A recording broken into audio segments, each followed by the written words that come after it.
bingung gitu ya. Ketika memulai nulis, kita mau ngambil temanya atau topiknya yang mana yang paling cocok. Nah, itu ada mungkin di antara kita termasuk saya gitu ya, yang masih kadang mengalami kesulitan untuk menentukan topiknya yang pas atau yang bagus gitu ya. Nah, ada AI nanti untuk membantu mencari ide riset. Nah, kalau ide riset ini sudah ketemu, biasanya nanti kita akan memulai untuk mencari literatur. Nah, bicara tentang AI untuk mencari literatur dan mungkin juga di nomor 3 ini ya, untuk menyusun literatur review, ini termasuk yang paling banyak Ibu Bapak. Kalau kita bicara tentang AI di dunia riset dan juga publikasi ilmiah ya.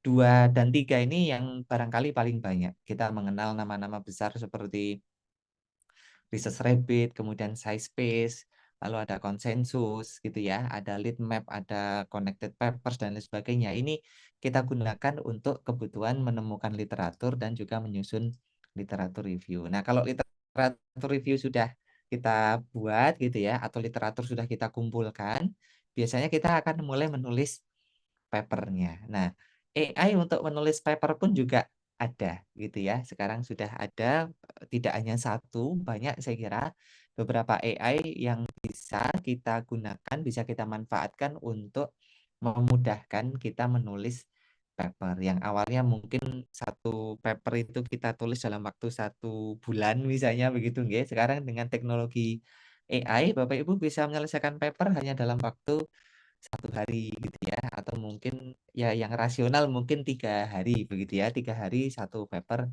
selesai begitu. Dan kita bisa membayangkan kalau ini konsisten gitu ya, atau kalau kita bisa mengolah, mengintegrasikan AI itu ke dalam workflow kita dengan bagus, produktivitas kita akan melonjak sangat tajam begitu nggih Ibu Bapak. Nah, kemudian yang kelima biasanya kalau kita menulis menggunakan AI atau Bapak Ibu menulis untuk publikasi jurnal internasional ya, misalnya bereputasi begitu, mungkin ada semacam suasana yang membuat kita menjadi kurang percaya diri dengan kualitas tulisan kita. Mungkin bahasa Inggrisnya kita ngerasa kurang sempurna misalnya, atau terjemahannya mungkin kita ngerasa kurang pas begitu. Nah, alhamdulillah ada juga ya AI yang bisa kita manfaatkan untuk mengupgrade kualitas tulisan kita. Nah, AI ini apa saja? Kami izin menyampaikan beberapa AI yang kami gunakan ya, Bapak Ibu ya. Tentu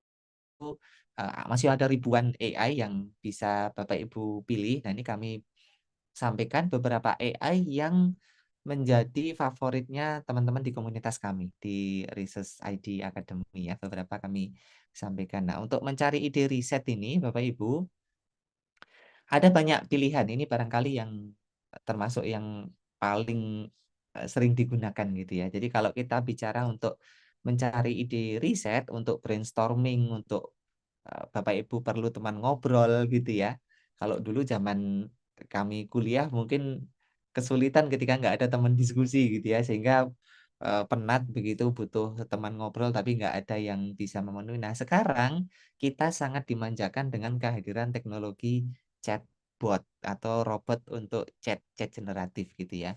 Seperti ChatGPT, kemudian ada Google Gemini atau Google Gemini, ada Microsoft Copilot, ada Perplexity, ada Claude, kemudian yang paling baru dan menghebohkan dunia persilatan AI adalah namanya DeepSeek ya Bapak Ibu ya. Nah, ini juga kemarin kami bahas di Research ID Bapak Ibu DeepSeek ini. Nah, dari beberapa AI ini, yang menjadi favoritnya teman-teman ya di komunitas kami itu adalah ChatGPT dan sekarang ChatGPT sudah ada 2 versi ya Bapak Ibu ya, ada ChatGPT yang Plus, kemudian ada yang ChatGPT yang Pro. Nah, yang ChatGPT Plus ini langganannya $20 per bulan, kemudian yang Pro ini $200 per bulan. Kalau kita rupiah kan ini sekitar 350.000, sementara kalau yang Pro sekitar 3.500.000 gitu. Nah, saat ini teman-teman di, komunitas Research ID itu ya, itu sudah memilih ke sini Bapak Ibu. Jadi kami, istilahnya gotong royong gitu ya. Kami, 3,5 juta kita bagi 20 orang, kemudian nanti satu orang akan, iuran sekitar 170.000 begitu, kita langganan bareng, kita gunakan bareng-bareng begitu. Nah, itu sudah sudah jalan sekian tahun ini begitu nggih, untuk kita saling berbagi akun sesama anggota di Research ID. Nah, apa bedanya yang plus dengan yang pro? Ini saya kira akan lebih kerasa kalau kita menggunakannya gitu nggih, Bapak Ibu nggih. Tetapi mungkin bisa dipertimbangkan karena dari segi harganya memang 10 kali lipat ya. Apakah fiturnya juga 10 kali lipat? Nah, itu yang masih kami riset sementara ini begitu. Kami menanyakan ke beberapa teman apakah dengan peningkatan langganan kita itu kelihatan bedanya yang pro sama yang plus gitu, itu masih kami riset begitu. Tetapi ChatGPT selalu menjadi favorit, kita nggih, akademisi di Indonesia. Kemudian Google Gemini. Nah, Google Gemini ini juga cukup menjadi idola gitu ya. Salah satu, yang mungkin bisa kita manfaatkan adalah karena Google Gemini ini versi advance-nya atau versi premium-nya gitu ya, itu menyediakan trial 30 hari. Nah, kalau Bapak Ibu misalnya pengguna Android ya, kemudian di Google Play Store-nya disetting untuk metode payment-nya itu menggunakan, GoPay misalnya gitu ya. Bapak Ibu bisa berlangganan Google Gemini, dengan memanfaatkan trial-nya 30 hari gitu. Google Gemini Advance nanti bisa ngobrol di handphone gitu ya, itu juga bisa kita eksplorasi untuk kebutuhan riset dan juga publikasi ilmiah. Kemudian Microsoft Copilot. Nah, Microsoft Copilot ini sebenarnya termasuk yang awal ya, Bapak Ibu ya. Sebelum Google membuat Gemini, itu Microsoft Copilot sebetulnya malah lebih awal, duluan muncul begitu. Tetapi tenggelam ketika Gemini muncul gitu ya. Itu sekarang sudah kalah. Termasuk Perplexity, kemudian Cloud ini yang lumayan kemarin di-request gitu ya oleh teman-teman, tetapi setelah kami bedah bersama-sama tidak seperti yang diharapkan gitu ya. Maksudnya teman-teman lebih nyaman ketika menggunakan ChatGPT. Nah, yang paling baru adalah DeepSeek ya, Bapak Ibu ya. Ini AI buatan RRT, Republik Rakyat Tiongkok, dan dianggap atau cukup kontroversial begitu ya, karena faktor kalau menurut kami faktor geopolitik sebetulnya gitu. Jadi beberapa kali produk dari RRT atau Cina itu kan selalu dianggap ancaman gitu ya oleh produk dari Amerika Serikat. Jadi kontroversinya kadang seperti itu. Nah, kami kemarin mencoba head to head ya antara ChatGPT Plus bahkan ChatGPT Pro gitu ya dengan DeepSeek begitu. Kami berikan soal pemecahan lucunya begini Bapak Ibu. Jadi kami ingin ngetes fitur DeepSeek ini. Kemudian kami nanya ke ChatGPT gitu ya. ChatGPT, saya ingin ngetes DeepSeek. Kira-kira kalau ngetes DeepSeek itu apa saja pertanyaan yang bisa saya berikan? ChatGPT ngasih pertanyaan itu Bapak Ibu. Nah, kemudian pertanyaan ini saya berikan ke DeepSeek. Ketemu jawabannya, pertanyaan yang sama yang dibuat oleh ChatGPT tadi, saya tanyakan juga ke ChatGPT. Apakah ChatGPT bisa menyelesaikan soal yang sama? Ternyata malah yang ChatGPT salah Bapak Ibu jawabannya. Jadi yang DeepSeek malah yang benar. Nah, tetapi memang DeepSeek ini saya kira masih dalam tahap pengembangan gitu ya. Kita ikuti saja sebagai konsumen, mungkin kita bisa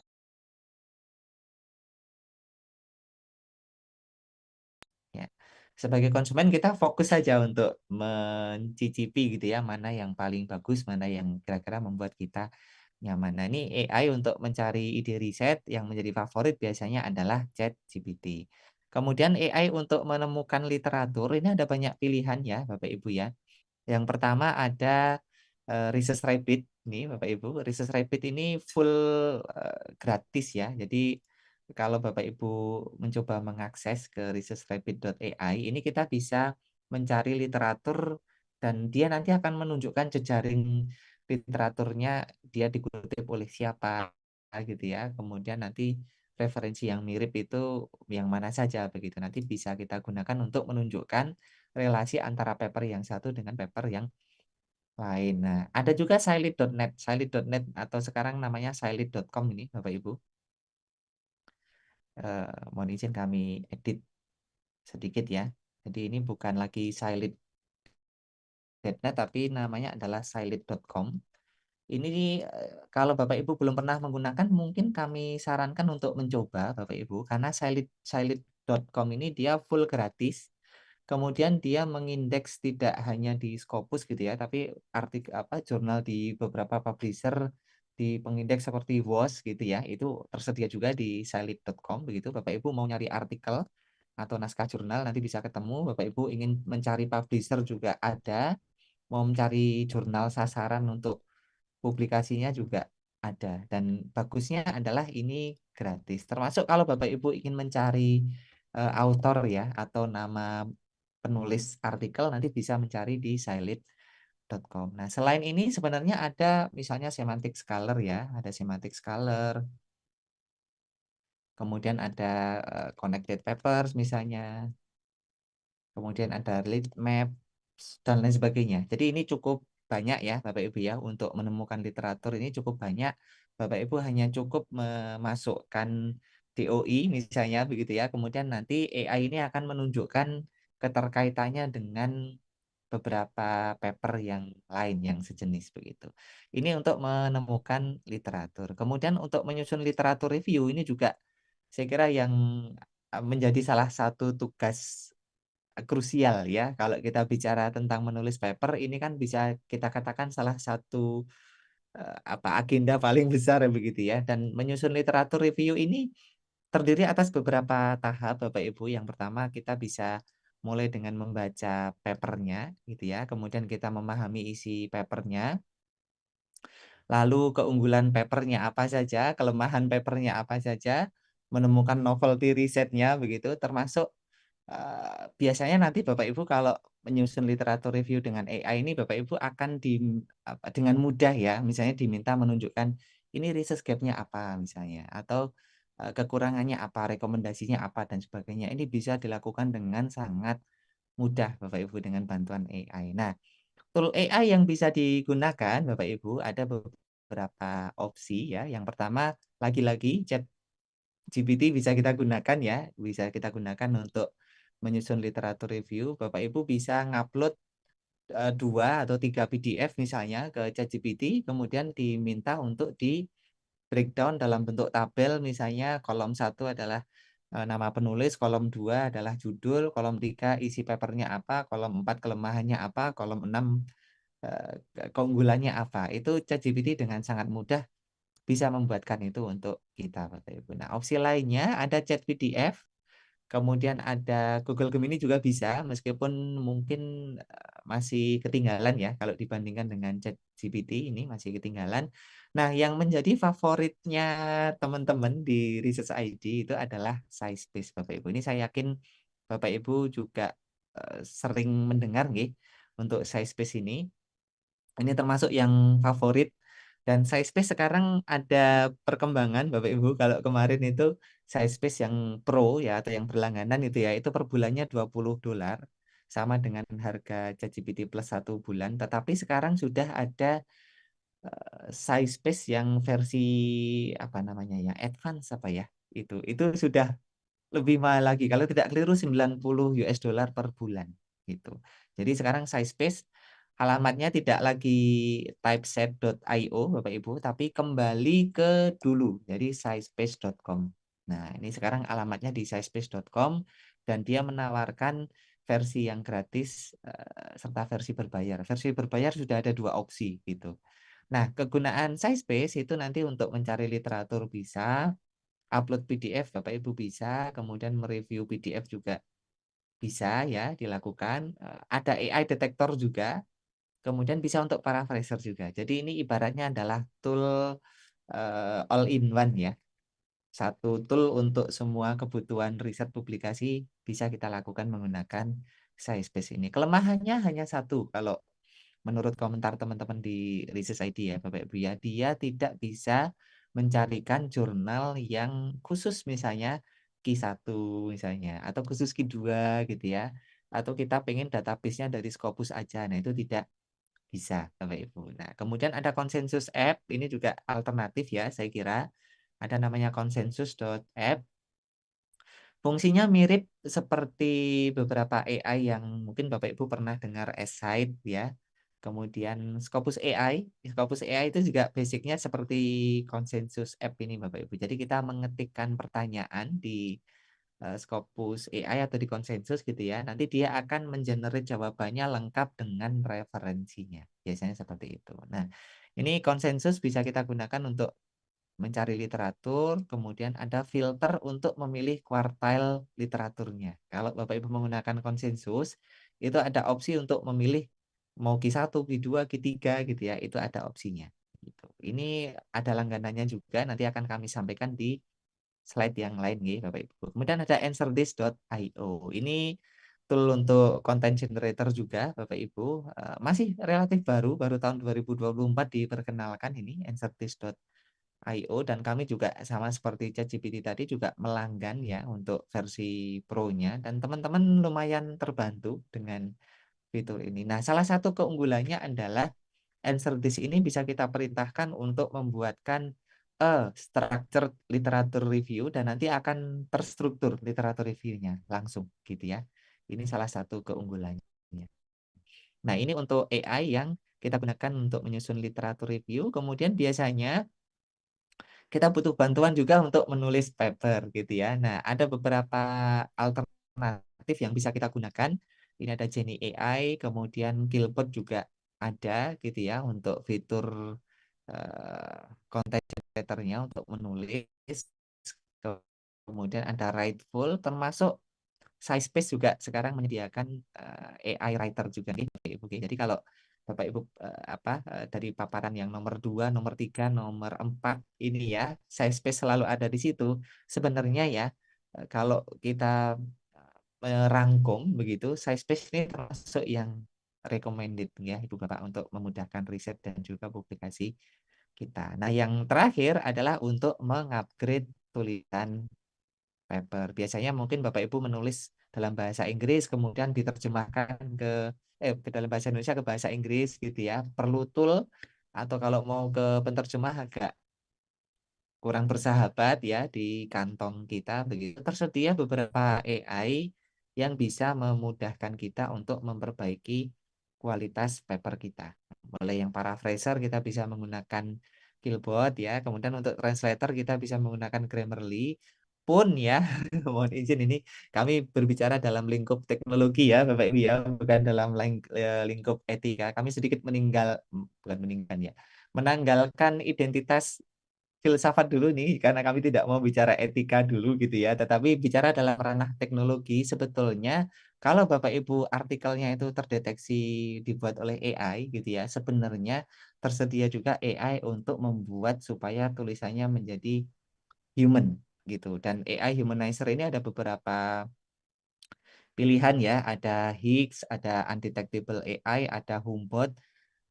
Setelah kami uji, yang termasuk yang bagus adalah Freshly. Nah, Freshly itu kami coba gitu ya, konten dari SciSpace, kami humanizer pakai Freshly, kami cek pakai eee, Zero GPT dan GPT Zero gitu ya. Itu hasilnya betul-betul memang efektif untuk menurunkan tingkat deteksi AI. Ini lagi-lagi Bapak Ibu mohon izin, ini adalah pembicaraan di ranah teknologi ya, bukan di ranah etika. Tentu kalau kita kembali menggunakan identitas akademik kita, cara-cara untuk menulis seperti ini kan sebaiknya kita hindari begitu, karena integritas akademik itu hal yang harus kita junjung tinggi Bapak Ibu. Nah, AI ini yang kami sudah sampaikan tadi untuk mencari ide riset, kemudian menemukan literatur, menyusun literatur review dan sebagainya. Ini sudah kami rangkum Bapak Ibu dalam materi yang di awal tadi kami bagikan. Ini sebenarnya adalah katalog AI yang kami susun untuk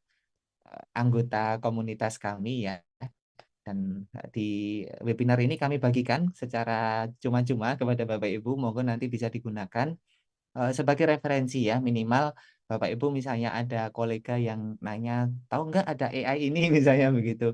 Paling tidak Bapak Ibu pernah dengar begitu. Nah, ini sudah kami susun Bapak Ibu dalam bentuk katalog seperti ini ya. Jadi nanti Bapak Ibu bisa kami sediakan hyperlink juga supaya Bapak Ibu lebih mudah nanti untuk mengakses. Jadi ada 1, 2, 3, 4, 5 ini ya, ada 5 kategori AI yang bisa kita manfaatkan untuk riset dan publikasi ilmiah. Ada AI untuk chat, menemukan referensi, nyusun literatur review, kemudian writing assistant, dan AI untuk AI detektor gitu. Nah, ini nanti Bapak Ibu kalau sudah mendapatkan materi ini ya. Nanti kalau ingin melihat AI untuk chat tinggal kita klik saja di sini. Nah, ini AI untuk chat. Nanti Bapak Ibu bisa scan ya kode di sini begitu. Barangkali ada yang keliru, mohon nanti menyampaikan ke kami untuk kami perbaiki ya. ChatGPT ini ada versinya untuk 20 dan 200 US dollar, kemudian berikutnya ada penjelasan fiturnya gitu ya. Pemahaman bahasa natural, pengetahuan umum, pemecahan masalah dan lain sebagainya. Kemudian tampilannya kurang lebih seperti ini. Lalu ada Perplexity, kemudian ada Microsoft Copilot, lalu ada Liner. Nah, ini tadi kami tidak sampaikan ya, Bapak Ibu ya, di mind mapping tadi. Liner ini termasuk juga bagus, Bapak Ibu ya. Tetapi sekarang mungkin dia agak tergeser gitu ya dengan kehadiran beberapa AI yang lebih lebih apa ya, lebih dominan begitu ya, seperti apa istilahnya seperti Gemini begitu dan sebagainya begitu. Ini termasuk bagus pada awalnya begitu. Kemudian selain Liner ada juga Monica Bapak Ibu ya. Ini ibaratnya nama kayaknya cantik sekali ya Monica ini ya Bapak Ibu ya. Nah, Monica ini juga termasuk chat generatif Bapak Ibu, dia bisa kita tanamkan juga di Google Chrome gitu ya. Jadi nanti kalau Bapak Ibu browsing, Monica sudah membuatkan ringkasannya misalnya gitu. Ya mirip-mirip kalau Bapak Ibu browsing di Microsoft Edge kemudian mengaktifkan fitur Copilot-nya begitu. Ini Monica, kemudian yang baru ya ada Gemini, Gemini yang di-develop atau dikembangkan oleh Google Bapak Ibu dan ini sudah ditanamkan di device-device terutama Android ya Bapak Ibu. Sekarang ada Gemini Live, oh ini mohon izin belum kami edit Bapak Ibu ya. Nanti kami perbaiki dulu untuk tautannya di sini akan kami eh, betulkan dulu nggih Bapak Ibu kan kami koreksi. Gemini ini fiturnya kurang lebih sama ya seperti ini ada seperti ChatGPT begitu tetapi versinya Gemini kemudian ada DeepSeek. Nah, ini yang baru ya, ini juga belum kami edit termasuk DeepSeek ini kalau kita gunakan sebetulnya free ya Bapak Ibu ya dan keunggulannya DeepSeek adalah dia bisa kita unduh ibaratnya kita menggunakan virtual machine LLM misalnya begitu, kemudian kita unduh DeepSeek-nya ke komputer kita dan seluruh data itu akan diproses di laptop kita. Jadi dia tidak dibawa ke servernya di Cina gitu ya, tetapi diproses di komputer kita. Ini juga bisa apa istilahnya jawaban DeepSeek untuk menjawab ya kegelisahan atau kekhawatiran tentang isu privacy itu begitu bahwa DeepSeek bisa kok di istilahnya di-download programnya kemudian semua data itu diproses ke komputer kita aja gitu. Jadi kalau Bapak Ibu misalnya menganalisis tesis atau paper jurnal misalnya begitu lalu di analisis menggunakan DeepSeek itu nanti datanya tidak apa istilahnya tidak dibawa ke server tetapi diproses ke laptop kita saja sehingga aman begitu ya Bapak Ibu ya. Nah, ini untuk DeepSeek kemudian nanti kalau Bapak Ibu ingin kembali ke daftar isi ya bisa diklik di area sini Bapak Ibu. Teman-teman ya. Ini bisa diklik di tombol di sini. Ini nanti Bapak Ibu akan dibawa lagi ke daftar isi, kemudian pindah lagi misalnya untuk menemukan referensi. Ini ada beberapa opsi ya. Seperti tadi kami sampaikan. Nah, ini seperti ini. Ini ada semantic scholar, kemudian ada research rabbit, ada Genius. Dan ini Genius ini termasuk yang favorit kami, Bapak Ibu. Ini termasuk favoritnya teman-teman ya. Ini bagus. Jadi Bapak Ibu bisa kan kalau Bapak Ibu ngetik menggunakan ChatGPT gitu ya, itu kan kadang tidak ada referensinya begitu dan terhambat di situ. Nah, Bapak Ibu bisa copy konten dari ChatGPT, lalu diletakkan di Microsoft Word, lalu jalankan Genius itu. Nanti Genius akan mengidentifikasi kalimat per kalimat dan menyarankan referensi apa yang bisa dikutip begitu. Ini bagus dan menjadi favorit teman-teman juga di Research ID ya. Ini seperti ini, kemudian konsensus ini tadi yang kami sampaikan.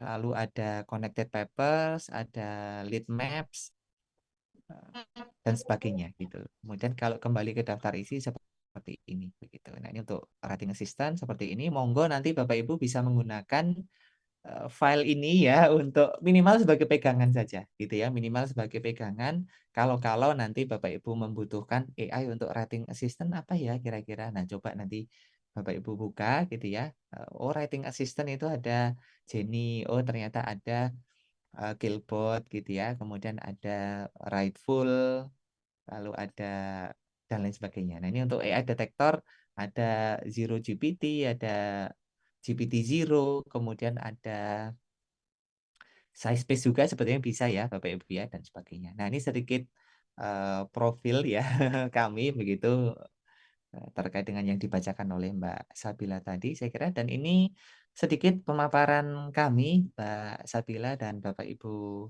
semuanya. Terima kasih sudah mendengarkan paparan kami dan kami mohon maaf barangkali ada hal yang kurang berkenan. Untuk materi insya Allah ini bisa Bapak Ibu miliki secara gratis ya, secara cuma-cuma. Kalau Bapak Ibu ingin menghubungi kami secara personal bisa melalui IG atau Bapak Ibu ingin menyimpan nomor kami juga insya Allah dengan senang hati kami akan berkomunikasi atau berkorespondensi dengan Bapak Ibu. Saya kira demikian Mbak Sabila, waktu kami kembalikan kepada Mbak Sabila. Assalamualaikum warahmatullahi wabarakatuh. Waalaikumsalam warahmatullahi wabarakatuh. Terima kasih kepada Dr. Reno Kandaru atas pemaparan materinya yang sangat informatif. Dari sesi ini, kita bisa memahami bahwa AI memiliki peran penting dalam mendukung riset dan publikasi artikel ilmiah. Beberapa poin utama yang dapat kita simpulkan adalah AI yang membantu dalam penyusunan literatur dan pencarian referensi melalui berbagai alat seperti ChatGPT, Perplexity, dan Research Rabbit. Lalu pendeteksi AI seperti GPT Zero dan Zero GPT digunakan untuk memastikan originalitas penulisan dan menghindari plagiarisme berbasis AI. Dengan memanfaatkan teknologi ini secara bijak, kita dapat meningkatkan efisiensi dalam riset dan memastikan publikasi ilmiah yang lebih berkualitas. Sebelum memasuki sesi ketiga, peserta boleh memberikan pertanyaan di kolom komentar untuk nantinya akan dijawab oleh Dr. Reno pada sesi tanya jawab. Baik, selanjutnya, kita akan mendengarkan sesi ketiga yang akan dibawakan oleh Ibu Heni Noviani SE MMC DMS. Beliau adalah seorang akademisi dan praktisi di bidang manajemen pemasaran, digital marketing, dan customer relationship management atau CRM.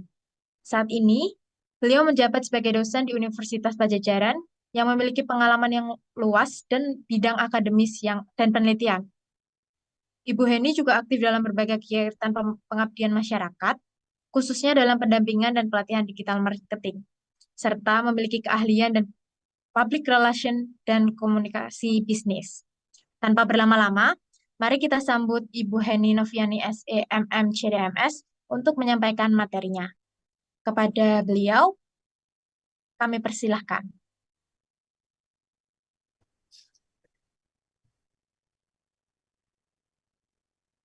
Baik, terima kasih banyak Mbak Sabila atas kesempatannya yang sudah diberikan kepada saya.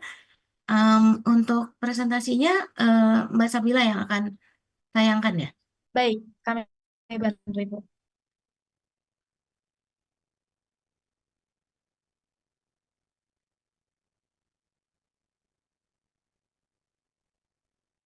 Sudah muncul ya Ibu?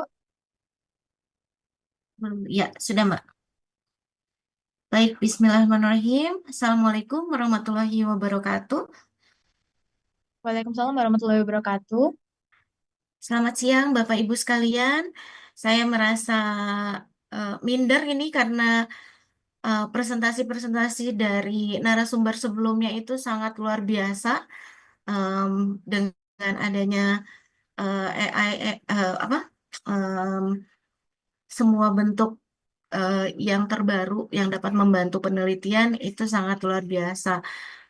Begitu juga yang sudah dijelaskan oleh Dr. Reno, dan itu akan menjadi uh, tools untuk uh, terus kita dapat melakukan suatu penelitian-penelitian yang memang banyak sekali yang perlu digali dari yang ada untuk materi kekinian.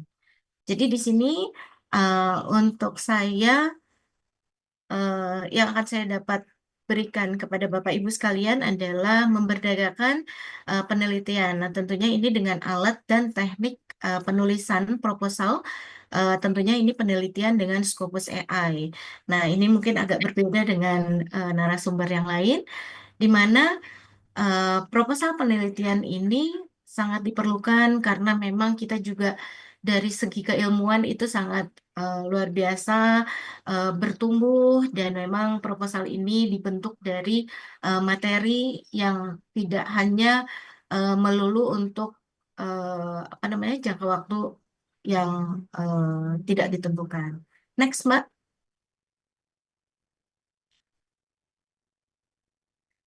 Baik. Di sini eh, kita langsung highlight saja mengapa proposal penelitian yang kuat itu penting. Memang di sini beberapa alasan utamanya adalah eh, untuk fondasi kesuksesan, kita perlu memperhatikan bagaimana caranya menarik perhatian, juga kerangka yang terstruktur. Jadi, proposal penelitian yang kuat itu memang sangat penting karena beberapa alasan utama, antara lain satu adalah memberikan arahan yang jelas di mana proposal penelitian ini membantu Bapak Ibu sebagai peneliti untuk dapat merencanakan, mengarahkan tentunya dengan fokus penelitian yang dimiliki oleh Bapak Ibu. Dengan memiliki proposal yang jelas, penelitian ini dapat mengidentifikasi tujuan, terus pertanyaan penelitian, dan metodologi yang akan digunakan. Dan ini dapat memastikan penelitian itu berjalan dengan terstruktur dan tidak keluar jalur.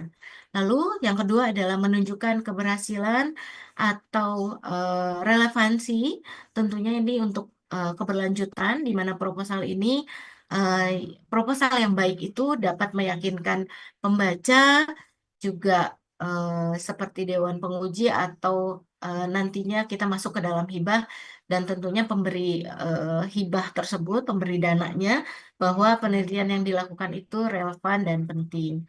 Lalu dapat meminimalkan resiko untuk kegagalan dengan rencana segalanya sudah dirinci dengan baik. Ini dapat mengidentifikasi potensi, tantangan, dan masalah yang mungkin nanti akan timbul. Lalu kita juga dapat merencanakan solusi untuk menghadapinya, dan akan mengurangi resiko kegagalan, serta merencanakan solusi yang lebih baik untuk dapat menghadapi semuanya. Lalu ini juga dapat digunakan untuk mempermudah kolaborasi, di mana proposal yang sudah terstruktur tentunya dengan baik, ini dapat membantu orang lain atau masyarakat memahami tujuan penelitian dan metodologi yang digunakan, sehingga dapat memfasilitasi kolaborasi dengan penelitian-penelitian yang lain, tentunya dengan lembaga-lembaga terkait. Ya, next, Mbak. Nah, langkah pertama adalah menyempurnakan pertanyaan dari penelitian. Di sini ada identifikasi kesenjangan, ada analisis tren, ada lagi mempersempit fokus. Nah, di mana cara untuk menyempurnakan penelitian ini, kita dapat menggunakan 3 pendekatan. Yang pertama adalah identifikasi untuk kesenjangan. Jadi, langkah-langkah yang dapat dilakukan adalah pertama menelaah literatur yang ada. Jadi kita melakukan suatu tinjauan pustaka untuk memenuhi, untuk juga memahami apa yang sudah dipelajari dalam bidang penelitian Bapak Ibu sekalian. Lalu mengidentifikasi area yang kurang diteliti atau aspek-aspek yang masih ambigu. Lalu yang kedua, kita cari uh, pertanyaan yang belum terjawab. Misalnya kita tanyakan dulu kepada diri kita sendiri, pertanyaan apa yang belum ditemukan jawabannya dalam literatur-literatur yang sudah kita cari, sudah kita kumpulkan untuk dapat dijadikan bila ada temuan-temuan yang sekiranya itu kontradiktif atau belum cukup untuk mendalam mengenai suatu topik. Lalu yang ketiga adalah kita dapat menentukan konteks dari kesenjangan. Jadi kita cari tahu apakah kesenjangan itu terjadi pada tingkat teori teori, metodologi, ataupun data, ataupun konteks aplikasi dari penelitian. Nah, contohnya ya, jika kita melihat efek dari media sosial misalnya terhadap kesehatan mental remaja. Dan ini banyak sekali penelitian sebelumnya yang mengkaji pengaruh negatifnya. Dan Bapak Ibu sekalian dapat mengidentifikasi kesenjangan dengan memfokuskan pada potensi pengaruh positif atau bagaimana media sosial ini dapat digunakan sebagai alat untuk mendukung kesehatan mental. Nah, terus yang kedua ini ada analisis tren, di mana analisis tren ini dapat membantu Bapak Ibu sekalian untuk dapat memahami, untuk dapat menentukan arah perkembangan topik penelitian yang sedang Bapak Ibu kaji sekarang ini. Terus memahami tren ini dapat membantu Bapak Ibu untuk merumuskan pertanyaan penelitian yang memang sesuai dengan perkembangan materi-materi kekinian atau juga relevansi pada jangka panjang. Nah, tentunya ini kita harus bisa memperhatikan tren dalam literatur, kita melihat perkembangan terkini dalam bidang Bapak Ibu sekalian, dan apakah ada teori baru, terus kita masuk ke dalam temuan atau teknologi yang sedang berkembang. Lalu kita bisa mengamati perubahan dan inovasinya. Jadi mengidentifikasi bagaimana kondisi atau fenomena yang Bapak Ibu teliti itu apakah sudah berubah seiring dengan waktu, apakah dampak terhadap masyarakat itu bisa datang dari bidang studi tertentu. Lalu kita dapat mempertimbangkan teknologi atau pendekatan baru, misalnya dalam banyak bidang, kita ambil teknologi atau pendekatan metodologi yang baru, itu tentu bisa dapat membuka peluang penelitian yang berbeda dari sebelumnya. Lalu yang ketiga, untuk mempersempit fokus, setelah kita mengidentifikasi kesenjangan dan menganalisis tren, langkah selanjutnya ini adalah mempersempit fokus, tentunya untuk fokus pertanyaan penelitian. Nah, fokus yang terlalu luas bisa membuat penelitian itu sulit dikelola, sementara fokus yang terlalu sempit ini dapat juga mengurangi kontribusi dari penelitian Bapak Ibu sekalian. Nah, bagaimana caranya kita bisa menyempurnakan pertanyaan dari penelitian ini? Tentunya kita harus bisa menentukan batasan konteksnya. Jadi kita bisa memilih konteks spesifik, baik itu geografi, populasinya, waktu, ataupun kondisi tertentu. Dan ini akan memberikan kedalaman dan keterperincian dalam suatu penelitian. Lalu kita bisa memilih variabel atau aspek tertentu. Misalnya fokus kepada pertanyaan Bapak Ibu sekalian pada variabel atau aspek tertentu dari topik yang kita teliti. Misalnya jika Bapak Ibu sekalian mengkaji mengenai pendidikan, Anda bisa memilih untuk fokus pada pengaruh metode pengajaran tertentu pada kelompok usia tertentu. Lalu kita dapat juga merumuskan pertanyaan yang bertarget gitu ya. Nah, di sini untuk pertanyaan-pertanyaannya kita bisa membuatkan dengan pertanyaan yang jelas, yang spesifik, lalu kita hindari pertanyaan yang terlalu umum. Pertanyaan yang lebih terfokus ini akan bisa memungkinkan Bapak Ibu sekalian untuk mengelola dan menjawab dengan lebih tepat. Dan di sini kita melihat bahwa ketiganya memiliki integrasi yang memang bisa dilakukan untuk penelitian-penelitian yang memang sekarang ini banyak sekali penelitian yang bisa dibuatkan dengan lebih tajam, relevan, dan dapat memberikan kontribusi yang lebih signifikan dalam bidang studi yang menjadi keahlian Bapak Ibu sekalian. Next, Mbak. Nah, langkah kedua di sini ada menyusun tujuan yang terukur. Nah, di sini menyusun tujuan yang terukur ada spesifik, terus terukur, dan dapat dicapai. Ini adalah langkah penting dalam merancang penelitian yang efektif. Jadi, tujuan penelitiannya juga jelas, akan memberikan arah dan fokus yang jelas juga dalam penelitian. Jadi, eh, ini juga dapat memungkinkan Bapak Ibu sekalian sebagai peneliti untuk mengukur kemajuan dan pencapaian hasilnya. Dan untuk memastikan tujuan yang sudah ditetapkan oleh Bapak Ibu sebagai peneliti, tentunya dengan kriteria tersebut, ini dapat mengikuti prinsip dari SMART. S-nya itu adalah spesifik, M-nya itu adalah measurable atau terukur, A-nya itu adalah achievable ataupun dapat dicapai, dan R-nya itu adalah relevan dan time bound. T-nya adalah untuk time bound atau terikat waktu.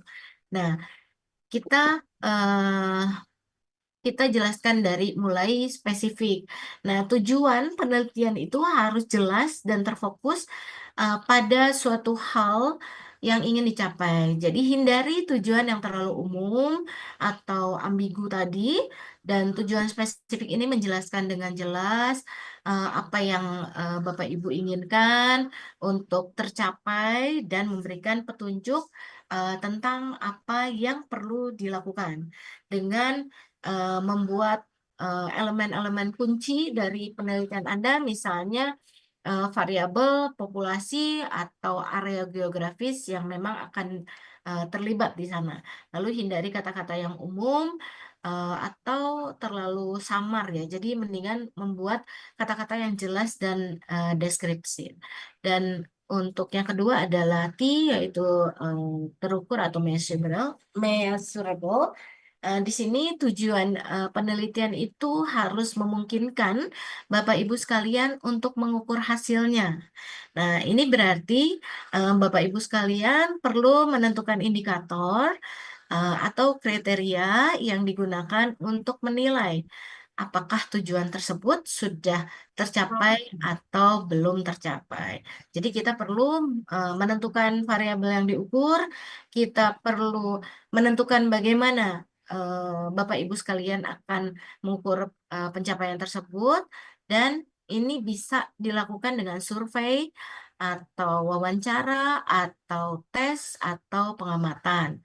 Nah, ini juga kita perlu menentukan satuan ukur yang jelas. Lalu yang ketiga adalah achievable atau dapat dicapai.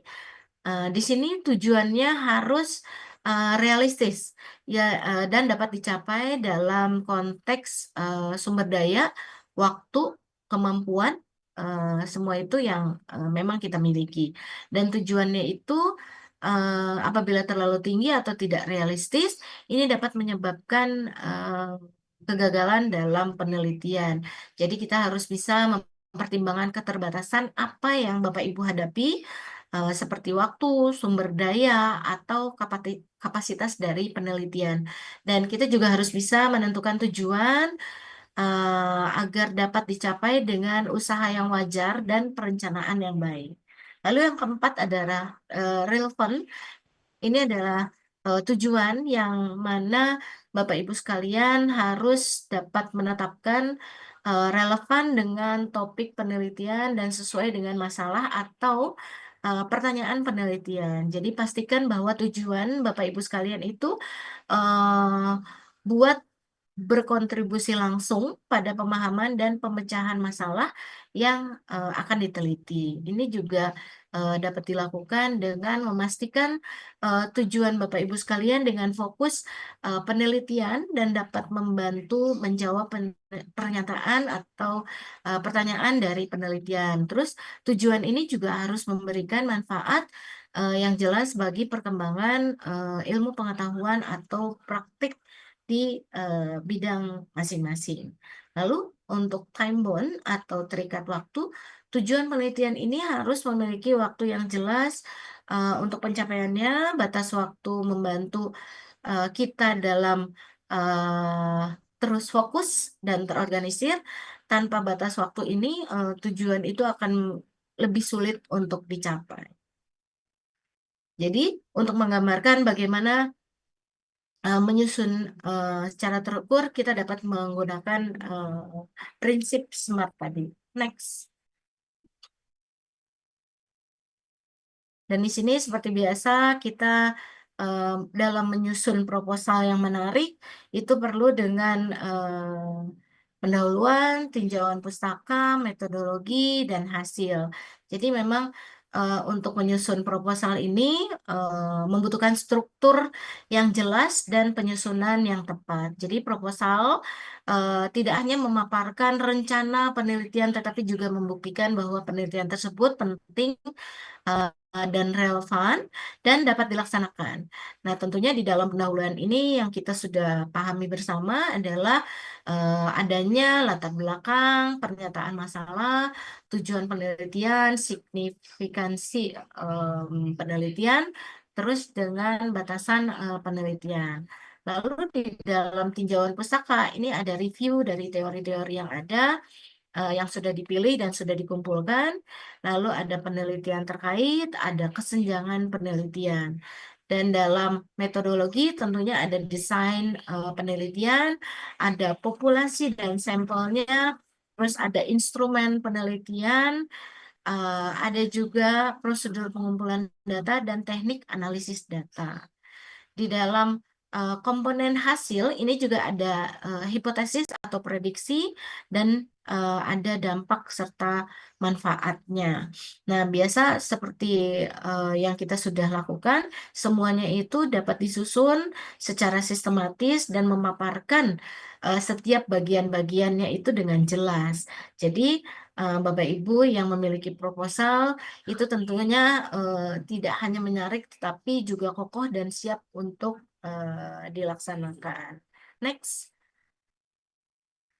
Nah, di sini nanti akan masuk ke dalam praktik dengan Scopus AI, dan menggunakan Scopus AI ini maka pencarian lanjutan ini dapat membantu para peneliti untuk mengidentifikasi literatur yang relevan, terus bisa juga menganalisis kutipannya dan memvisualisasikan data penelitian secara efektif. Jadi, panduan dari alat atau teknik praktis untuk memaksimalkan pencariannya, tentunya Scopus AI ini sangat membantu, termasuk penguasaan operator Boolean, filter pencarian, analisis kutipan, dan visualisasi untuk datanya. Jadi ini juga memang sangat membantu kita. Jadi biasanya kita itu sebelum menentukan penelitian, itu kita mengumpulkan terlebih dahulu data-data, tentunya teori-teori yang ada. Biasanya itu mengumpulkannya itu kalau satu variabel kita lihat dari variabel X1, X2, X3, Y, dan Z. Nah, tentunya ini satu variabel itu kita harus bisa mengumpulkan sebanyak 50 literatur. Jurnal-jurnal yang ada juga bisa kita gunakan, dan tentunya ini dikumpulkan 5 tahun ke belakang, tidak terlalu jauh dari tahun yang kita sekarang jalani.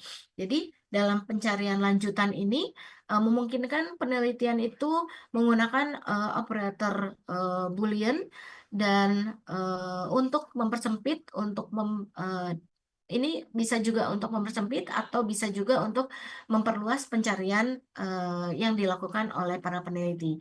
Jadi operator Boolean ini adalah simbol atau kata yang digunakan untuk menggabungkan atau memfilter kata kunci pencarian. Dan ini juga memungkinkan pencarian itu lebih terfokus dan relevan. Nah, operator Boolean ini biasanya menggunakan kata AND. Ini untuk menggabungkan dua atau lebih istilah pencarian. Hanya hasilnya nanti semua itu mencakup dari istilah yang sudah ditampilkan. Lalu OR. Nah, ini menampilkan juga hasil yang mencakup satu dari beberapa istilah pencarian. Kalau untuk NOT, itu menghapus hasil yang mencakup istilah tertentu. Lalu ada tanda kurung, itu mengelompokkan istilah pencarian yang memang menentukan urutan dari pencarian. Nah, ini biasanya apabila kita ingin menggunakan untuk operator boolean ini, eh, itu bisa dilakukan dengan kita masuk ke dalam halaman pencarian di Scopus, lalu kita pilih advance search-nya, lalu kita masukkan istilahnya, apa yang akan kita cari. Misalnya seperti saya di pemasaran itu saya bisa cari untuk strategic marketing misalnya atau strategic digital marketing. Nah, nanti di situ kita klik untuk search-nya dan kita bisa melihat hasil yang lebih terfokus. Lalu kita mencari dengan filter pencarian di Scopus itu juga bisa memungkinkan untuk mempersempit hasil pencarian berdasarkan berbagai kriteria yang memang tentunya kita pilih lagi yang lebih spesifik. Nah, ini membantu untuk menargetkan artikel yang paling relevan dengan topik penelitiannya. Misalnya jenis-jenis artikel yang akan kita filter itu misalnya tahun publikasi. Jadi ini dapat membatasi hasil berdasarkan rentang tahun tertentu, lalu jenis dokumennya juga kita dapat memilih jenis dokumen tertentu, misalnya artikel jurnal atau conference atau buku atau ulasannya juga. Lalu subjek area ini memilih bidang studi atau disiplin ilmu yang relevan seperti ilmu komputer, bioteknologi atau kesehatan atau marketing atau SDM. Lalu bahasa juga dapat kita lakukan dengan menyaring artikel berdasarkan bahasa publikasi. Lalu jenis sumbernya juga kita dapat mengatur pencarian tersebut berdasarkan jenis sumber yang diterbitkan. Misalnya kita mencarinya yang jurnal ini terindeks Scopus, tentunya kita cari yang Q1, Q2, Q3 gitu ya. Jadi tidak melebihi dari Q4 misalnya. Karena memang yang sekarang ini yang menjadi acuan itu adalah dari mulai Q3 sampai dengan Q1. Lalu setelah itu kita melakukan pencarian dengan berbagai filter lagi dan itu bisa digunakan untuk dapat mempersempit hasil pencarian kita. Di analisis kutipan, di sini juga ada citation analysis. Jadi analisis kutipan ini adalah teknik untuk menganalisis bagaimana karya-karya tertentu dapat dikutip oleh penelitian lainnya. Dan hal ini berguna untuk mengetahui sejauh mana artikel tertentu berpengaruh dalam bidang studi tertentu. Jadi, kita dapat menemukan artikel dengan topik tertentu yang kita butuhkan, lalu kita dapat mengklik judul artikel pada analisisnya. Di halaman artikel juga kita dapat melihat jumlah site atau dikutip oleh siapa gitu yang menunjukkan beberapa artikel lainnya itu dapat ditampilkan gitu ya. Lalu klik site by untuk melihat daftar artikel yang mengutip artikel tersebut. Lalu kita juga dapat menganalisis tren tentunya yang mana tren tersebut sering digunakan dan kita juga lebih dapat melihat untuk memahami bagaimana topik penelitian itu berkembang dari tahun ke tahun. Lalu dapat mengukur dampak penelitiannya karena jumlah kutipan tersebut sering digunakan. Nah, ini kan bisa digunakan sebagai indikator dampak dan pengaruh dari penelitian dan komunitas ilmiah. Lalu setelah melakukan pencarian, kita juga dapat mengklik hasil dari artikel yang relevan.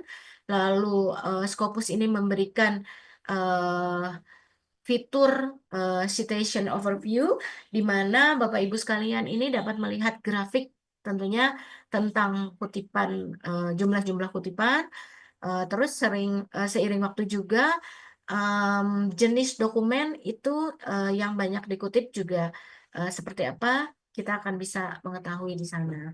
Lalu kita dapat menggunakan fitur Analyze Search Result, dan di sini juga kita tahu tren publikasi dalam berbagai indikator gitu ya. Dan ini juga kategorinya juga banyak. Dan visualisasi yang lain itu bisa dengan sheet buyer, authors analysisnya, kita dapat memanfaatkan visualisasinya dengan menyusun peta penelitian. Lalu di sini juga dengan nanti pencarian efektif di Scopus AI, ini sangat membantu penelitian Anda dilakukan dalam 1 hari gitu ya. Dan kita dapat membuat suatu penelitian itu ya 2 minggu itu sudah terlalu lama. Eh, 1 hari aja sudah bisa kita menentukan apa yang akan kita ambil dan apa yang akan kita teliti. Jadi menguasai untuk penggunaan operator Boolean, filter pencarian, analisis kutipan, dan visualisasi datanya juga di Scopus AI ini sangat penting untuk melakukan pencarian literaturnya memang yang lebih efektif dan efisien. Lalu dengan alat ini, dampak penelitian melalui kutipan juga, dan semuanya ini dapat membantu menyusun proposal penelitian yang berbasis informasi yang lebih kuat lagi. Nah, ini nextnya, ini sebetulnya bisa dibuka dengan prakteknya. Gimana Mbak? Saya gantian sama Mbak untuk share screen? Boleh, Ibu. Berarti saya stop share screen ya ini? Ya, karena sudah selesai juga Mbak. Kalau Baik, Ibu.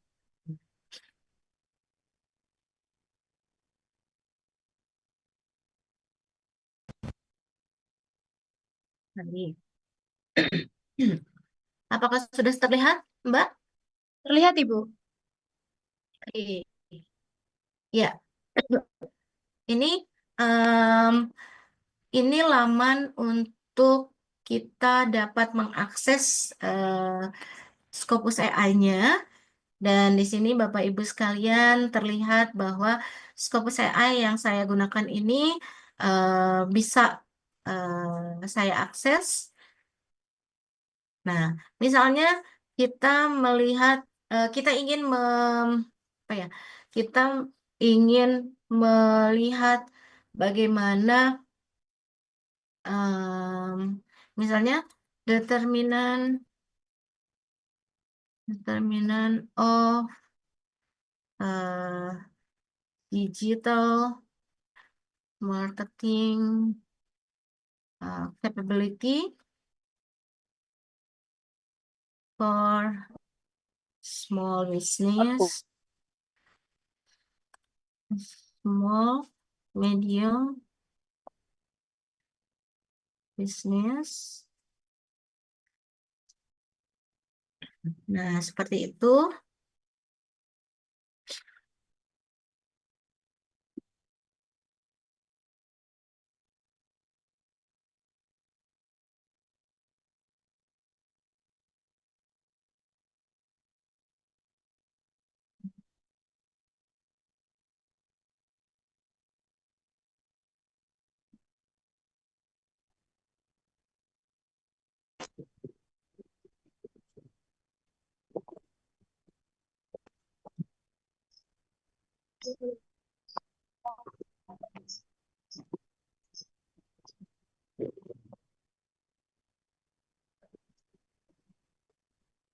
What's wrong with this? Sebentar Bapak Ibu, mohon maaf.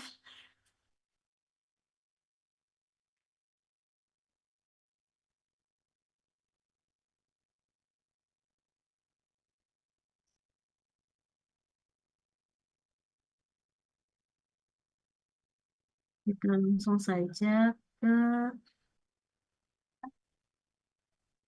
Susu, susu.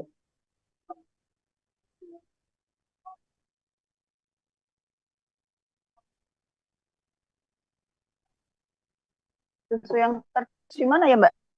Oh, ini nih. Dek, yang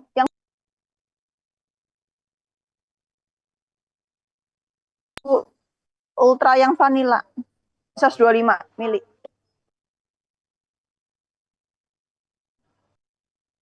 Astagfirullah. Sebentar, Bapak Ibu. Oh gitu. Saya coba untuk ulangi lagi.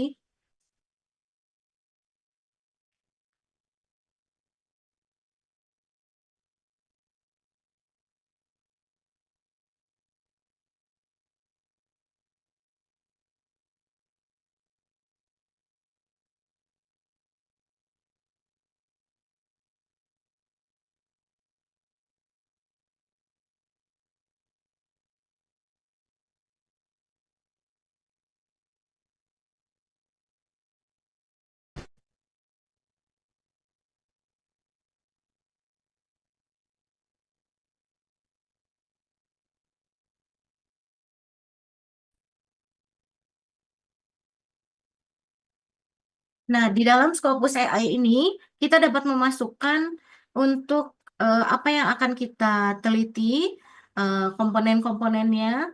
Tentunya ini akan dapat memperlihatkan bagaimana eh, Scopus AI ini bisa bekerja dan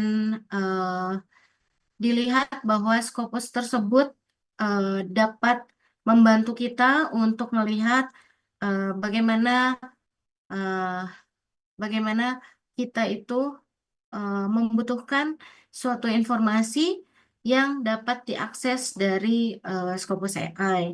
Ini saya bingung ini. Scopus AI saya tidak bisa berjalan dengan baik. Nah, Scopus. Mungkin saya eh, mungkin akan share screen dengan foto-foto saja ya,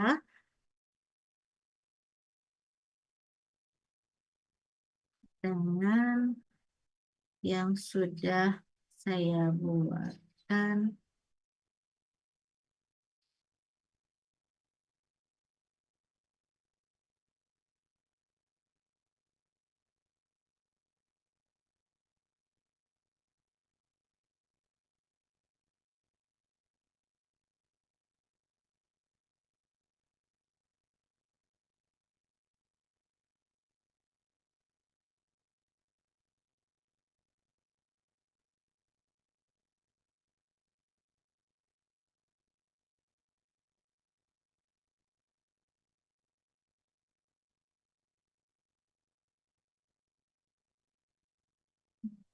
Saya sharing yang lain.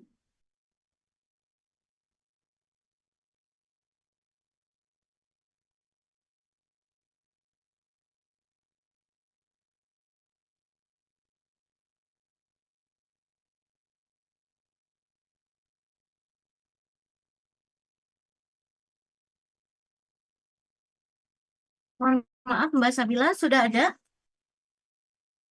Sudah ada, Ibu. Sudah terlihat. Baik, baik. Nah, ini Bapak Ibu sekalian, Bapak Ibu akan masuk ke dalam laman dari Scopus AI ini, lalu kita masuk ke dalam Scopus AI-nya, dan eh, nanti Scopus tersebut akan membantu kita untuk eh, masuk lagi ke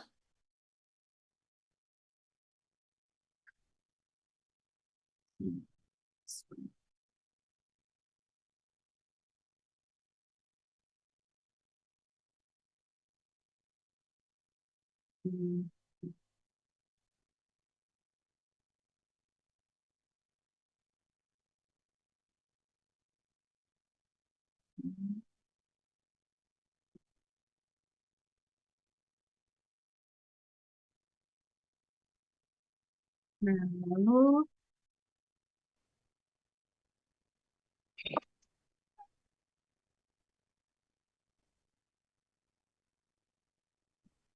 ini masih di laman Scopus AI ya, Mbak?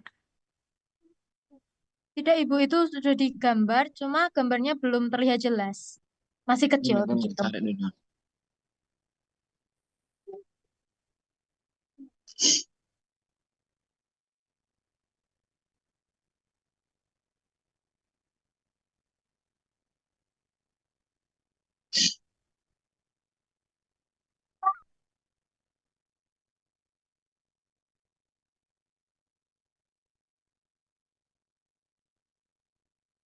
Ada yang lain ya, Mbak? Bagaimana Ibu? Suaranya putus-putus barusan? Ini sudah ada determinant of digital marketing capability for small business. Ada. Tidak Ibu. Masih Gambarnya gambar kecil Ibu. gambarnya kecil, Bu. Tuh, Oh iya ya, Pak. Gambarnya tidak bisa kecil. terlihat dari sini. Kecil, Bu. Iya, Pak. Mohon maaf, Pak. Mungkin di stop sharing dulu Ibu, diulang. Ya.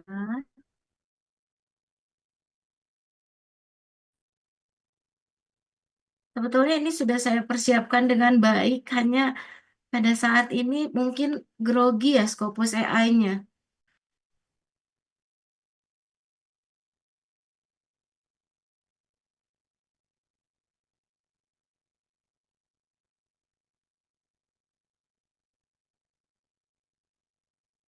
Ya baik. Ini akan saya share screen kembali.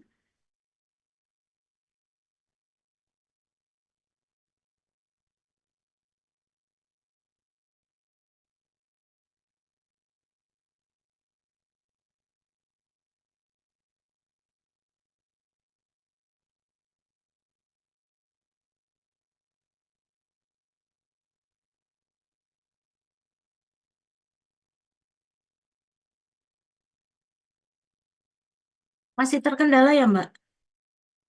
Iya Ibu, masih kecil gambarnya.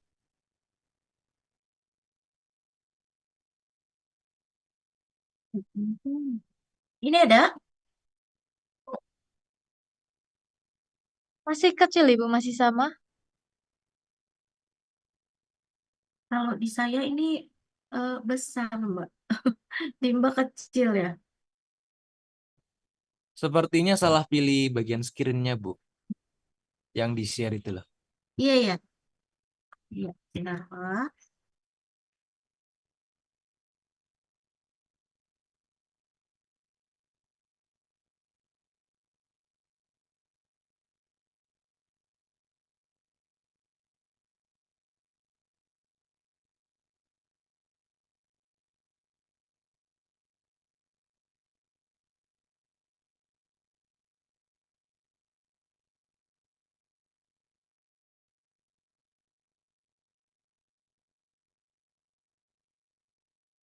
Atau mungkin Ibunya juga bisa Ya, ini off cam terkendala. Ibu.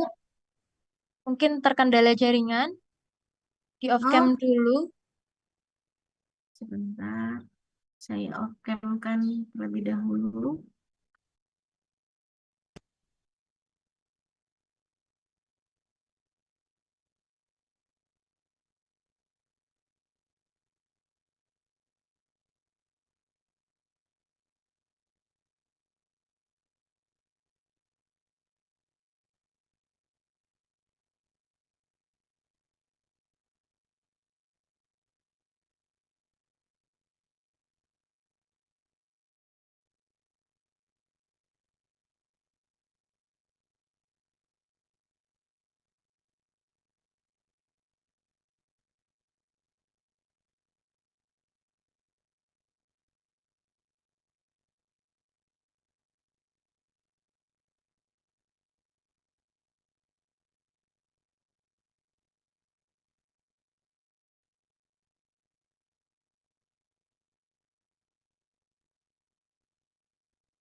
Saya Ibu, Ibu ini masih terhubung.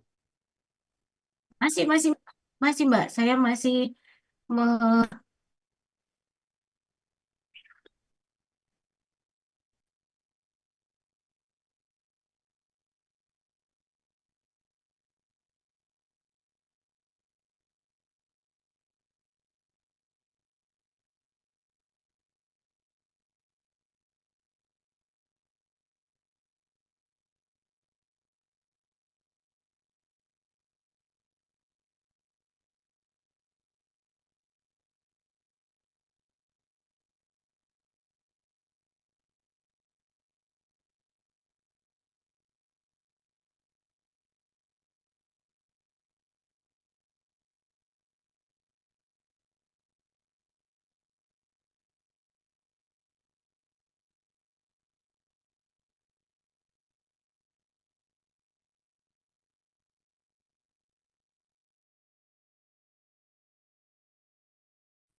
Ya, Mbak. Saya akan share screen sekali lagi ya. Baik, Ibu.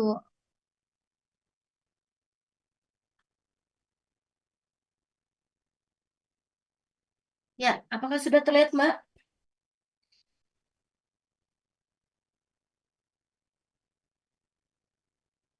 Tempat saya masih, ya sudah terlihat sekarang, Ibu. Nah, ini Bapak Ibu sekalian, saya sudah memasukkan tadi yang saya buatkan judul atau di dalam sini tadi apa kita ulangi lagi ya? Ulangi lagi. Nah, kita masuk ke dalam Scopus AI. Setelah kita masuk ke dalam Scopus AI ini, lalu kita bisa memberikan judul yang kita ingin buat. Di sini ada marketing strategis, tapi saya rubah saja ini saya rubah menjadi digital marketing capability di to address competitive challenge ya. Kita lihat di sini.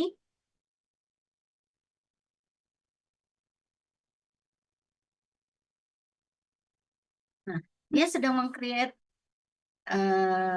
yang menjadi jawabannya dari penelitian kita yang akan kita buat.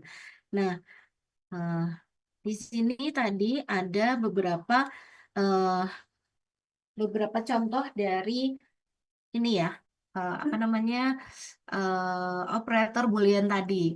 Ini ada or, ini ada and, dan ini bisa dipakai untuk memperjelas atau membuat fokus penelitian kita lebih terarah. Nah, terus dari mulai tadi kita buat judul ini, nah semuanya itu akan terbuka dari mulai summary.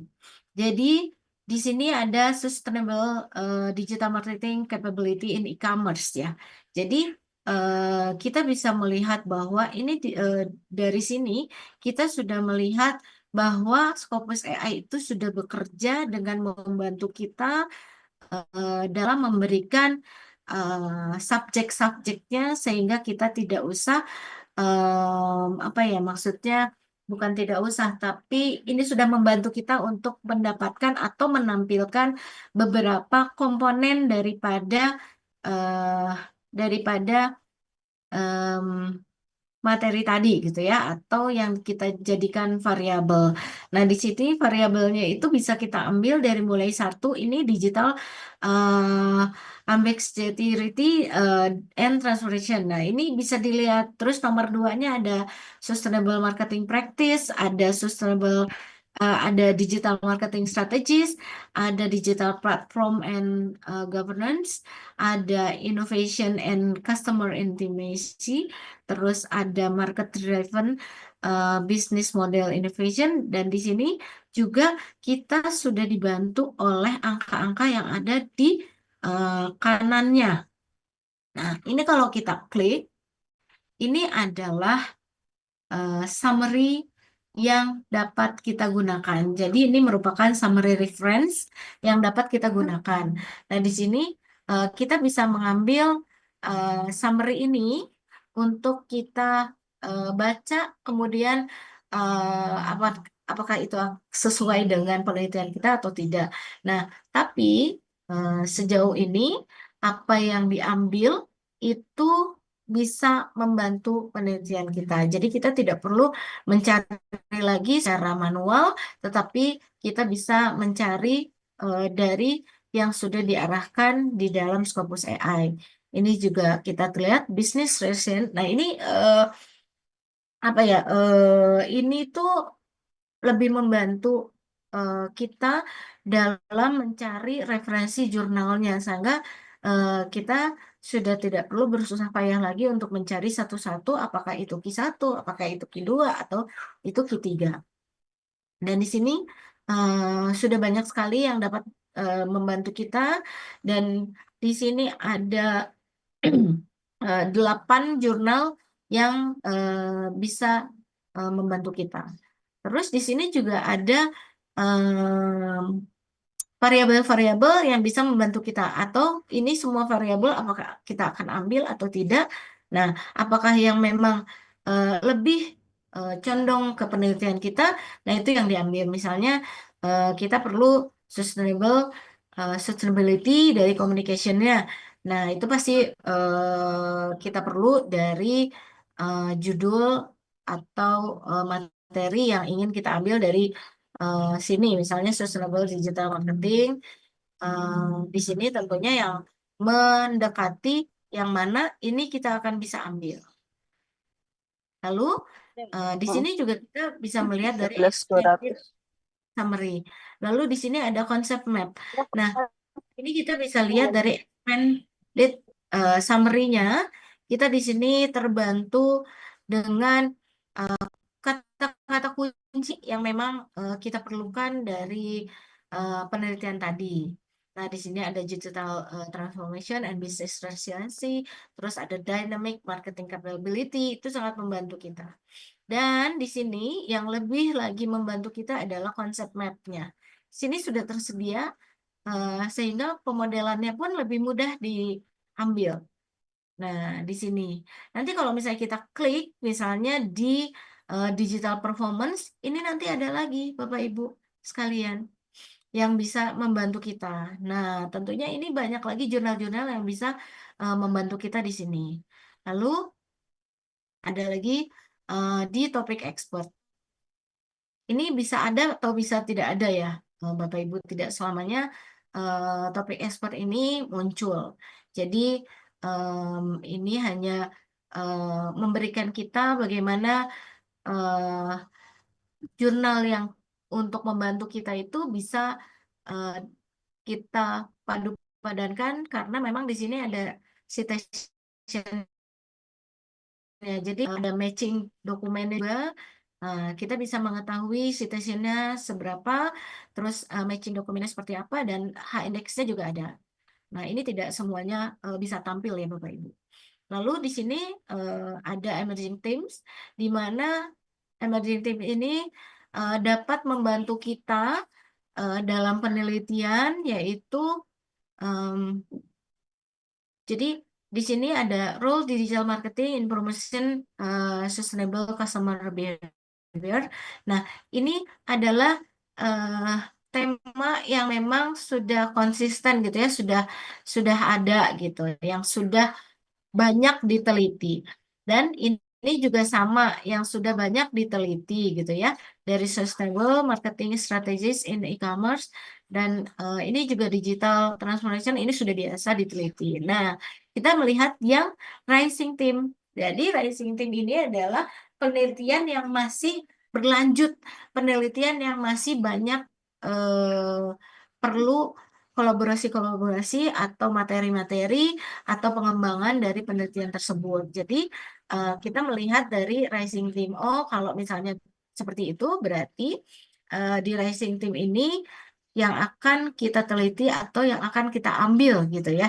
Karena kalau yang sudah ada berarti penelitiannya juga sudah banyak. Ini juga bisa dilihat di dalam bibliometri atau biblioshiny. Nah, mungkin nanti kalau ada kesempatan lagi kita akan bahas bibliometri atau biblioshiny karena aplikasi tersebut juga dapat membantu kita bagaimana caranya kita dapat penelitian yang lebih baik lagi dan lebih berkelanjutan. Nah, lalu setelah rising team, ini ada lagi novelty team. Nah, di mana kita peneliti sangat butuh novelty dari penelitian kita. Berarti ini yang belum dibahas oleh para peneliti. Jadi sebaiknya kita ambil yang ini dan kita olah kembali ke atas sehingga kita dapat materi-materi yang akan dipecahkan.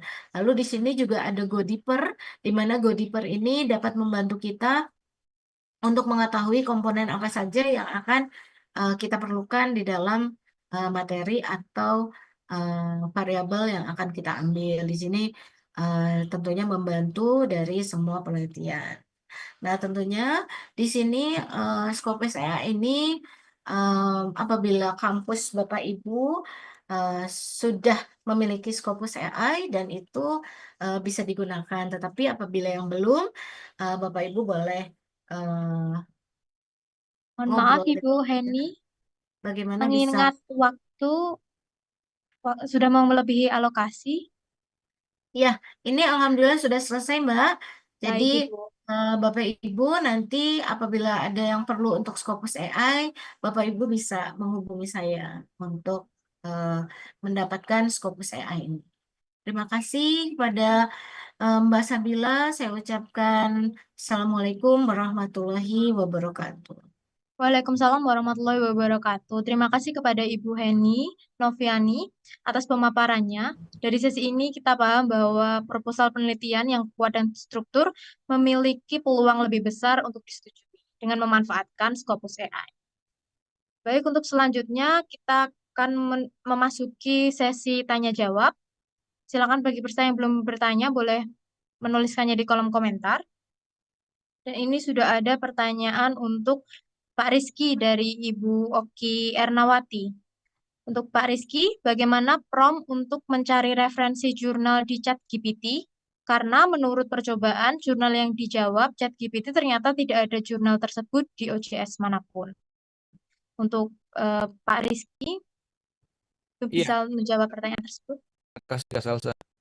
Iya, tadi aku udah baca chatnya memang betul kalau ChatGPT kita minta prompt untuk dia kasih referensi, itu biasanya agak ngarang sih, gitu. Jadi memang benar kejadiannya kalau dicek, emang itu dia ngarang sebenarnya. Jadi memang bukan apa ya, bukan yang real gitu loh. Jadi bukan referensi yang real. Nah, tadi sebenarnya pertanyaannya mungkin udah terjawab di Dr. Reno sama Bu Heni juga tadi ada Scopus AI sama tadi juga Dr. Reno kan udah sempat mention beberapa AI itu banyak gitu ya. Tapi kalau gayaku sendiri itu aku lebih suka memang agak manual sih Pak Bu gitu untuk nyari referensinya. Jadi emang agak old school ya. Jadi aku biasanya baca papernya, nyarinya di Google Scholar, terus ya baca satu-satu. Sebenarnya sih agak agak nggak cepet ya, tapi emang sepertinya kok justru kalau kita lagi bikin paper atau penelitian gitu emang bagian situnya malah bagian yang bikin kita jadi belajar sih. Jadi emang masih agak old school di bagian situ. Justru malah jarang pakai AI sih kalau aku ya. Jadi emang nyari manual di Google Scholar terus cari yang relevan sendirilah gitu. Tapi paling mentok aku minta bantuan ChatGPT buat nanya-nanya tentang paper ini relevan nggak gitu. Misalkan abstraknya aku kopas ke GPT terus kira-kira kalau pakai paper ini cocok nggak? Terus oke ya udah citasinya manual jadinya. Jadi eh, baca-baca juga di webnya gitu. Tapi sisanya sih pakai Mendeley, baca manual dan ya tulis manual. Paling minta bantuan GPT-nya di bagian nulis intinya gitu. Tapi kalau nyarinya sendiri aku masih old school pakai cari manual. Gitu sih. Terima kasih. Baik, Pak Rizky, atas jawaban yang sangat baik. Kemudian pertanyaan untuk Dr. Reno. Dari sekian banyak AI yang ada, manakah AI yang paling lengkap analisanya untuk melakukan penelitian? Pertanyaan dari Ibu Susan Rahmawati, Universitas BS. Untuk Dr. Reno, bisa menjawab pertanyaan tersebut? Oke, ya. Terima kasih Mbak Sabila dan juga Ibu sudah menyampaikan pertanyaan kepada kami. Sebenarnya pertanyaan seperti ini sering ya, Ibu, Bapak ditanyakan begitu karena kan AI itu kan tidak semuanya gratis gitu ya dan kadang-kadang kalau sudah terkait dengan biaya langganan itu kita nyarinya AI yang satu saja itu sudah lengkap begitu. Nah, biasanya kalau terkait dengan AI mungkin kalau saya mention satu yang lengkap itu tentu tidak sempurna ya. Tentu ada kelemahan, tentu ada yang fitur yang missing begitu. Tetapi biasanya kami menyampaikan untuk masing-masing kategori. Jadi misalnya untuk chatbot ada ChatGPT itu yang sementara ini masih paling bagus gitu ya ChatGPT. Kemudian untuk menyusun literatur review, tetapi bukan SLR ya Bapak Ibu ya. Untuk literatur review yang sistematik atau mungkin yang biasa begitu, Sciencebase itu yang bagus. Kemudian kalau Bapak Ibu ingin AI yang secara singkat bisa menjawabkan pertanyaan penelitian, tetapi kemudian nanti bisa ada referensinya, itu Escite gitu. Kemudian untuk menerjemahkan memperbaiki gaya bahasa misalnya gitu ya, grammarnya kurang bagus atau perlu parafrase dan lain sebagainya, teman-teman biasanya ke Killbot gitu. Nah, jadi ada 4 kategori, ada Kita ChatGPT, packing langsung di ada sini. Enggak, Sciencebase, packing di rumah lah. Escite, dan satu lagi Di sini adalah cukup, Mbak. Killbot. Tapi kalau 4 ini mau Bapak Ibu ramu lagi, Mas, 4 kebanyakan, misalnya dikurangi lagi bisa nggak? Kami merekomendasikan ChatGPT sama Sciencebase. Kalau misalnya dari 2 ini, Mas, kebanyakan lagi, satu aja, ChatGPT aja gitu. ChatGPT Plus itu nanti kalau tadi misalnya prompt-nya dari Pak Esa tadi bisa diterapkan gitu ya, itu kan bisa unlock potensi yang ada di ChatGPT, jadi bisa kita upload paper, bisa kita minta dibikinin table, bisa minta dibuatkan bahkan SLR gitu juga nanti dengan ChatGPT Plus itu sebetulnya sangat-sangat mudah gitu nggih. Jadi untuk AI yang paling bagus itu ChatGPT saya kira untuk mengcover hampir semua kebutuhan. Kekurangannya hanya satu, kalau mencari referensi dia nggak akurat. Tapi ini kan memang untuk referensi kita harus nyari sendiri ya, Bapak Ibu dan teman-teman nggih. Saya kira demikian Mbak Sabila, nggih, terima Baik, kasih. Bapak Dr. Reno, atas jawabannya. Yang terakhir, pertanyaan untuk Ibu Heni. Bagaimana caranya bisa mengakses Scopus AI? Pertanyaan dari Kak Dani Rizana. Baik, terima kasih atas pertanyaannya Kak Dani.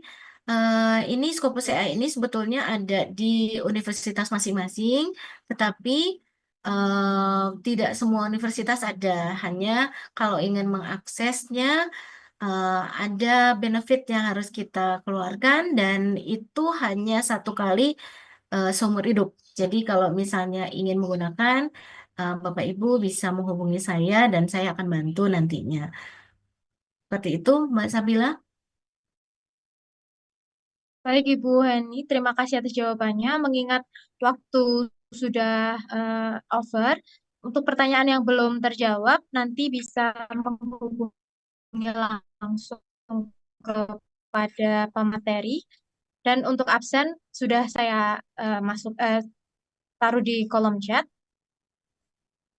Baik, kita telah sampai di penghujung acara webinar 20 Revolusi Karya Tulis Ilmiah AI sebagai Asisten Akademik yang diselenggarakan oleh Yayasan Meira Visi Persada. Saya